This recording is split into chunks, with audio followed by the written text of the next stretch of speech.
আজকে যদি এসআইআর হয় এবং এসআইআর পরে যদি এনআরসি মাধ্যমে যার নাম থাকবে না তার যদি তালিকা তৈরি হয় তাতে হিন্দুদের সংখ্যা বেশি হবে। তার মধ্যে শুভেন্দু অধিকারীর নামও থাকবে, তার মধ্যে শুভেন্দু অধিকারীর বাবারও নাম থাকবে, তার ভাইরও নাম থাকবে। ভোট হচ্ছে, আজকে নির্বাচন কমিশন বলছে আমি ভোটার কার্ড মানি না। যদিও ভোটার কার্ড না মানে তাহলে সেই ভোটার কার্ড তৈরি করেছে কে? নির্বাচন কমিশন। ভোট নিয়েছে কে? নির্বাচন কমিশন। সেই ভোটে সরকার হয়েছে। যদি আমার ভোটের তালিকা বাদ যায় বা ভোটার লিস্টকে কার্ডকে মানবেন না, তাহলে আমার দ্বারা যে ভোট হয়েছে সে ভোটটাও অবৈধ, সেই ভোট নিয়ে যে সরকার তৈরি হয়েছে সেটা অবৈধ। পরিযায়ী শ্রমিকদেরকে নিয়ে যে সমস্যার সম্মুখীন বিশেষ করে বিজেপি শাসিত রাজ্যগুলোতে হচ্ছে, যে বাংলাভাষী বলে পরিযায়ী শ্রমিকদের উপরে যে আক্রমণ করা হচ্ছে, তাদেরকে ডিটেন করে 3-4 দিন ধরে থানায় বসিয়ে রাখা হচ্ছে কাগজ চেক করার নাম করে, এবং তাদেরকে বিভিন্ন জায়গায় শুনেছি পিটানো হয়েছে এবং তারপরে ছেড়ে দেওয়া হচ্ছে। এই ঘটনাগুলো যে ঘটছে এতে একটা আতঙ্ক সৃষ্টি হচ্ছে আমাদের, বিশেষ করে পরিযায়ী শ্রমিকদের মধ্যে। যারা পরিযায়ী শ্রমিক বাইরে আছে তারা আতঙ্কিত, তারা নিজের পরিবারকে ফোন করে জানাচ্ছে, তারাও আতঙ্কিত হচ্ছে। আর এটাতে রাজ্যে সরকার যে তৃণমূল, তারা বিজেপির সঙ্গে যৌথভাবে একটা খেলা খেলছে। পরিযায়ী শ্রমিকদের নামে সংখ্যালঘু মানুষদের উপরে বিজেপি শাসিত রাজ্যগুলোতে আক্রমণ করা হচ্ছে। তারা ওখানে ভয়ে আতঙ্কে কেউ বাড়ি ফিরে আসছে, কেউ বাড়ির পরিজনদেরকে খবর দিচ্ছে। তারা যাচ্ছে কোথায়? তৃণমূলের নেতা শাসক দলের কাছে। শাসক দল তাদের হয় এখন এখানে মিছিল করে বলছে আমরা এদের জন্য লড়াই করছি, কিন্তু বাস্তবে যেটা হচ্ছে, বীরভূমে মুখ্যমন্ত্রী বয়ান দিলেন, সেখানে বীরভূমে বয়ানে মুখ্যমন্ত্রী বলেছেন পরিযায়ী শ্রমিকদেরকে বাড়ি ফিরে আসার পরামর্শ দিয়েছেন। তো যে সংখ্যায় পরিযায়ী শ্রমিক পশ্চিমবাংলার বাইরে আছে তাদের সংখ্যা প্রায় 40 লাখের উপরে আছে। তার মধ্যে রাজ্য সরকার নিজে বলেছে কি 22 লক্ষ তারা রেজিস্টার্ড করেছে। তো এই সংখ্যক পরিযায়ী শ্রমিকরাকে ফিরে আসার পরামর্শ দিচ্ছেন, তারা ফিরে এসে এখানে করবে কি? তাদের জন্য কোনো কর্মসংস্থানের ব্যবস্থা নাই।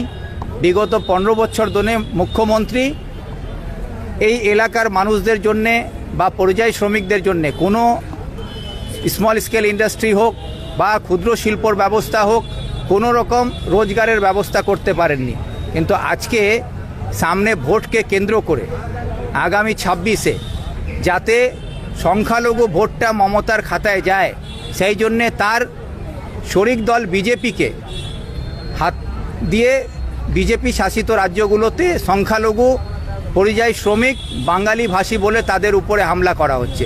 আপনারা কি এক জায়গাও খবর পেয়েছেন কি পরিযায়ী শ্রমিক বা বাংলা ভাষী বলে কোনো অমুসলিম তার উপরে হামলা হয়েছে, তাদেরকে ডিটেন করা হয়েছে?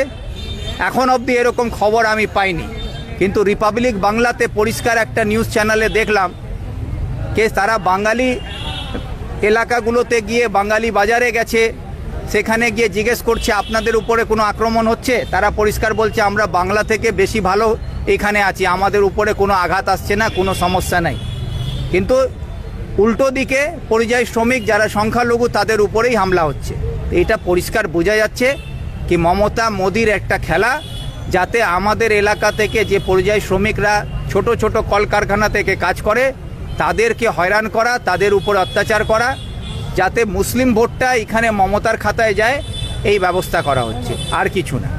এই জন্যে কংগ্রেসের পক্ষ থেকে আমরাও হরিয়ানাতে যোগাযোগ করেছি, ওখানে এসপির সঙ্গে কথা বলানো হয়েছিল, সেখানে এসপি কথা বলেছেন। তারপরে যে 119 জনকে ডিটেন করা হয়েছিল তাদেরকে পরে ছেড়ে দেওয়া হয়। আমি নিজে পানিপথে যাওয়ার জন্য প্রস্তুতি নিচ্ছি। আমি পানিপথ যাব, সোনিপথে যাব, সেখানে আমাদের এলাকার যে পরিযায়ী শ্রমিকরা আছেন তাদেরকে নিয়ে ওখানকার প্রশাসনের সঙ্গে কথা বলবো, যাতে আমাদের এলাকার সে পুরো উত্তর দিনাজপুর সহ পশ্চিমবাংলায় যারা পরিযায়ী শ্রমিক ওখানে আছেন তাদের উপরে যে প্রশাসনের যে অত্যাচার সেটা যাতে বন্ধ হয়, সেই জন্য ওখানকার যারা প্রশাসনিক কর্তারা আছেন তাদের সঙ্গে যোগাযোগ করে সেখানে গিয়ে তাদেরকে নিয়ে আমি ডেপুটেশনের একটা ব্যবস্থা করব। সেই চিন্তাভাবনা নিয়ে আমি যাচ্ছি। তার জন্য আমাদের নেতা অধীর রঞ্জন চৌধুরী ওনার সঙ্গেও পরামর্শ হয়েছে, উনিও বলেছেন কি তুমি আসো, আমিও তোমার সঙ্গে দরকার হলে যাব, বা দিল্লিতে আমাদের কোনো কর্মসূচি নিতে হলে আমরা দিল্লিতে একটা কর্মসূচি গ্রহণ করব। বলছি দাদা, হঠাৎ করে এই পরিযায়ী শ্রমিকদের উপরে বিজেপি শাসিত রাজ্যগুলোতে তাদেরকে আটক করা হচ্ছে বিভিন্ন রকম বিষয়, এটার পিছনে কারণ কি দেখছেন আপনারা? দেখুন, বিজেপি ভালো করে বুঝেছে কে 26-এ পশ্চিমবাংলায় বিজেপি সরকারে আসছে না, আর এখানে সরকারে যদি বিজেপি না আসে তাহলে এখানে কংগ্রেস বা বাম শরিক ভালো ফলাফল করবে। তাতে বিজেপি দেখছে কি মমতা ব্যানার্জিকে রাখলে আমাদের সুবিধা, সেই জন্য মমতা ব্যানার্জির সুবিধা করার জন্যে এই পরিযায়ী শ্রমিকদের উপরে বাঙালি ভাষী বলে হামলা করা হচ্ছে, যাতে বাঙালি বলে পরিযায়ী শ্রমিকদের উপরে হামলা করে সংখ্যালঘু মানুষদেরকে মমতার ঝুলিতে ফেলে দেওয়া, আর মমতা এখানে সেটার সুবিধা পায়, যাতে এখানে মমতার দিকে মুসলিম ভোট আর হিন্দু ভোটটা বিজেপির দিকে যায়। এই বিভাজনের রাজনীতির জন্যে এখন অস্ত্র হচ্ছে পরিযায়ী শ্রমিক। এক সময় রাম মন্দির বাবরি মসজিদ ছিল, হিন্দু মুসলিম ছিল, পাকিস্তান হিন্দুস্তান ছিল, এখন এদের কাছে হচ্ছে পরিযায়ী শ্রমিকরাই বিভাজনের একমাত্র অস্ত্র। এই অস্ত্র সেই বিভাজনের অস্ত্রের কাজে লাগাচ্ছে পরিযায়ী শ্রমিকদের উপরে অত্যাচার করে, আর কিছু। দাদা, এসআইআর নিয়ে কি বলবেন? এসআইআর নিয়ে তো আমি বলেছি কি এসআইআর নিয়ে যারা চিন্তিত আছেন, আমি তো বারবার বলছি কি যারা এই আমাদের এলাকার মানুষরা বার্থ সার্টিফিকেট তৈরি করার জন্যে কোর্টে এসে উকিল বাবুদের কাছে ছুটছেন, কেউ পঞ্চায়েতে ছুটছেন, কেউ পঞ্চায়েত সমিতিতে ছুটছেন, আপনাদের সবার কাছে আমার একটাই কথা কি আপনারা কেউ কোথাও ছুটবেন না। আপনাদের কাছে ভোটার লিস্ট আছে, আধার কার্ড আছে, রেশন কার্ড আছে, এই 3টা কার্ড যাদের কাছে আছে, নাম ঠিক আছে, বয়স ঠিক আছে, তাহলে আপনাকে কোথাও ছুটার দরকার নেই।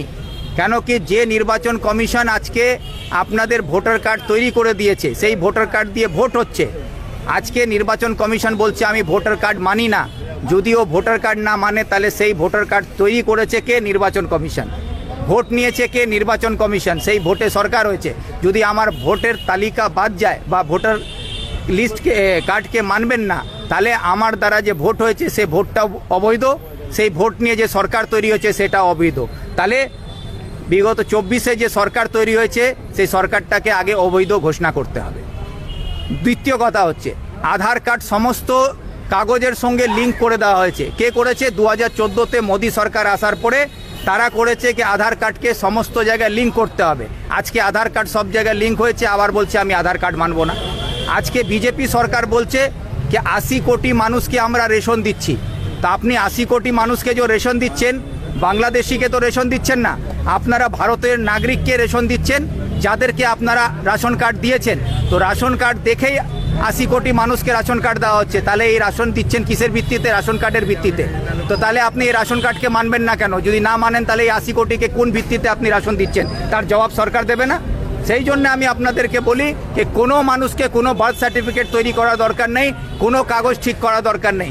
আমাদের কাছে ভোটার কার্ড আছে, রেশন কার্ড আছে, আধার কার্ড আছে। সুপ্রিম কোর্ট পরিষ্কার জানিয়ে দিয়েছে কি ভোটার কার্ড মানতে হবে, আধার কার্ডকে মানতে হবে, রেশন কার্ডকে মানতে হবে। সুপ্রিম কোর্টের উপরে নির্বাচন কমিশন নয়, সুপ্রিম কোর্টের উপরে সরকারও নাই, সুপ্রিম কোর্টের উপরে মোদি অমিত শাহ কেউ নয়। সুপ্রিম কোর্টের নির্দেশ আছে, আমার যা ডকুমেন্ট আছে সেই ডকুমেন্ট বৈধ এবং সেই ডকুমেন্টটি প্রমাণ করে আমি ভারতের নাগরিক, সেটা মানতে নির্বাচন কমিশন বাধ্য। সেই জন্য নির্বাচন কমিশনের এই ভাওতায় আসার দরকার নেই। নিজের টাকা পয়সা খরচা করে উকিল বাবুদেরকে বড় লোক করবেন না, জেরক্সের দোকানে গিয়ে গিয়ে জেরক্সওয়ালাকে বড় লোক করবেন না। নিজের পয়সা নিজের কাছে রাখুন, নিজের কাগজ আপনার কাছে আছে, তাতে আপনি ভালো থাকুন। লড়াই করতে হলে আপনাদের হয় আমরা কংগ্রেস লড়াই করব, নিশ্চিন্তে বাড়িতে নিজের জিনিস কাগজপত্র নিয়ে ঘুমিয়ে থাকুন। কোনো সরকারের ক্ষমতা নেই, কোনো নির্বাচন কমিশনের ক্ষমতা নেই আপনাকে বাংলাদেশি ঘোষিত করার, আপনাকে বিদেশি বলে আপনাকে কোনো রকমভাবে অত্যাচার করবে। এগুলো যেগুলো হচ্ছে এগুলো শুধু মানুষকে হয়রানি করে আগামী 26-এ নির্বাচনকে কেন্দ্র করে বিভাজনের রাজনীতি ছাড়া আর কিছু নয়। দাদা বলছি, শুভেন্দু অধিকার বলেছে বাংলা থেকে প্রায় 1.5 কোটি হচ্ছে বাংলাদেশি এবং রোহিঙ্গাদের নাম বাদ করবে এসআইআর হলে, কি বলবেন? এসআইআর হলে যদি বাদ পড়ে তো শুভেন্দু অধিকারী মহাশয়কে আমি বলবো আপনি একটু ইতিহাসটা ভালো করে পড়বেন। দেশ বিভাজনের পরে আর 71-এর পরে আমাদের দেশে যদি সবথেকে বেশি